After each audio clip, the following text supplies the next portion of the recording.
Ya, sebenarnya film ini rencananya sebenarnya mau dibikin udah beberapa tahun yang lalu, tapi karena pandemi dan segala macam itu tertunda. Baru bisa syuting tahun lalu. eh Ya, apa ya? Ceritanya ini kan sebenarnya kan kita adaptasi dari film Korea More Than Blue ya. Eh, tapi saya modifikasi cukup banyak ceritanya karena kalau kita meremake sama persisi menurut saya sih jangan, karena kita harus tetap memperkenalkan sesuatu yang baru menurut saya. Tapi sejak pertama kali saya diajak oleh teman saya yang punya rancang film ini, itu saya sudah langsung selalu tersentuh banget. Wah, ini samping yang sangat relate dengan saya. I know about losing someone. Saya tahu tentang perasaan-perasaan yang coba disampaikan di film ini ya. Cuma di film ini, di versi Indonesia ini mungkin yang coba saya garis bawain lagi itu, dan berapa kali juga saya sempat ngomong juga, cinta itu butuh pengorbanan menurut saya. Dan mungkin hal ini yang sering orang lupa gitu ya. Orang merasa bahwa cinta hanya pengen senang-senangnya doang atau segala macam, padahal menurut saya sih tanpa pengorbanan cinta sih nggak akan terasa seperti cinta sih menurut saya sih.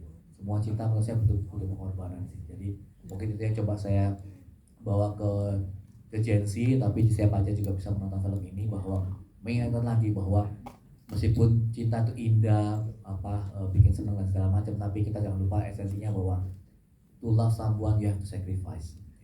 Ya, cinta adalah perjuangan ya, dan harus diperjuangkan. Itu tepuk tangan dong, ini semuanya kayak meresapi deh. Jadi semua langsung pada iya juga gitu. Bahwa selama ini kan kalau cinta itu dianggap adalah take and give aja, tapi ternyata bukan hanya take and give, tapi banyakkan give-nya sih sebenarnya. Iya dong, karena kita harus banyak memberi sehingga orang yang kita sayang itu merasa banget. Mungkin ini juga diharapkan nantinya akan mendapatkan eh, pengalaman tersendiri dalam film ini. Kemudian ini kan ada Vanessa yang kemarin habis hiatus nih ceritanya ya kan. Hiatus tiba-tiba nongol lagi. Dan langsung ini Koroni langsung nih Vanessa terpilih. Bagaimana sih sebenarnya proses castingnya?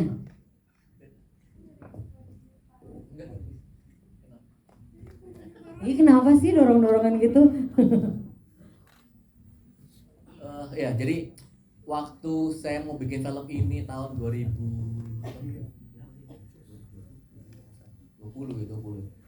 saya waktu mau bikin film ini saya udah tahu saya bakal sutradara dan nulis film ini. Saya udah ngomong, Sa, gue pengen lo yang jadi krim ya, Sa.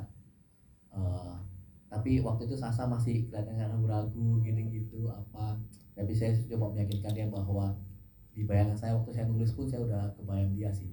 Dan ini sebenarnya challenge buat dia karena personalitinya Krim di film ini sangat beda banget dengan personalitinya Sasa aslinya. Banyak yang nggak tahu bahwa sebenarnya Sasa ini sangat-sangat pemalu.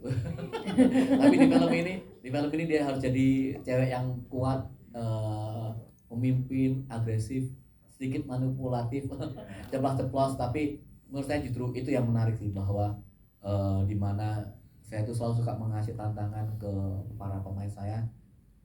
Kalau biasanya dikasih peran yang seperti ini, saya justru suka ngajak kasih peran yang berbeda. Kalau personality yang seperti itu, saya suka juga ngasih personality yang berbeda di film saya sih. Dan I think bukan berlebihan, ini menurut saya sih akting terbaik Vanessa Priscilla selama karirnya. Benar-benar keluar dari comfort zone ya. Ya nggak Vanessa? Benar keluar dari comfort zone? Oh iya langsung. Tapi sebelum kita berbicara sama Vanessa, ada yang surprising guest yang hadir pada siang hari ini. Ini adalah Rosa. Tepuk tangan dong. Kaget. Ada lagi siapa ya? Oke, boleh. Ini kan tadi kita udah sama-sama sharing tentang how to lose somebody. Kemudian bagaimana sih caranya supaya kita bisa mengambil makna dari semua orang-orang yang terdekat kita gitu. Nah, tapi ini yang perlu dibocorin dan semua orang tahu, selain mengisi soundtrack, ternyata ikutan acting. Boleh diceritain nggak? Ini sebetulnya ajakan paksaan ya.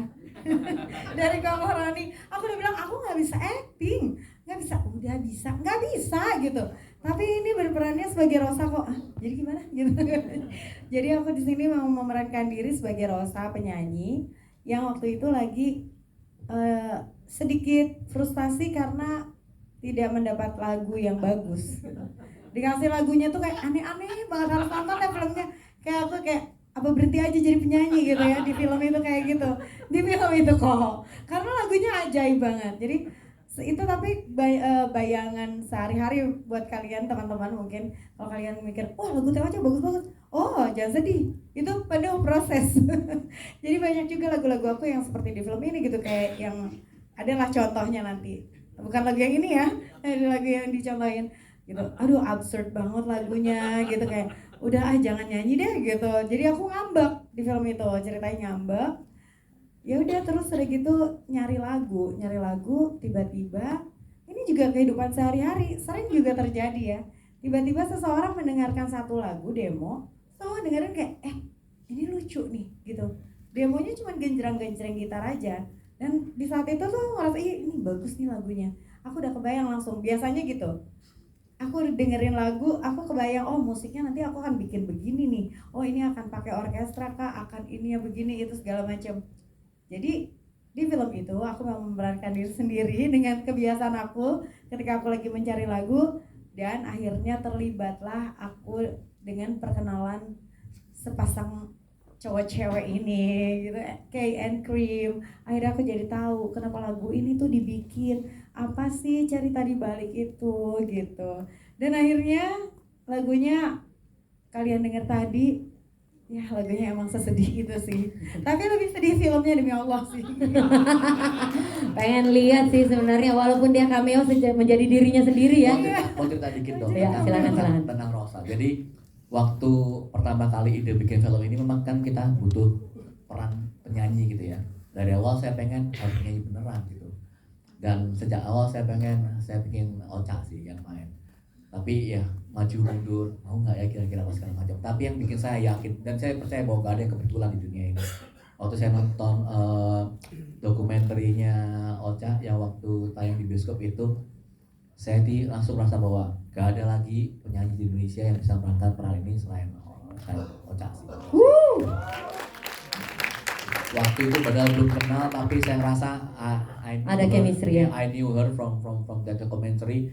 Dan ya benar, saya merasa gak ada yang kebetulan sih. Saya ketemu dengan dia, saya coba yakinkan, dan ternyata insting saya benar. Acting Rosa di sini luar biasa.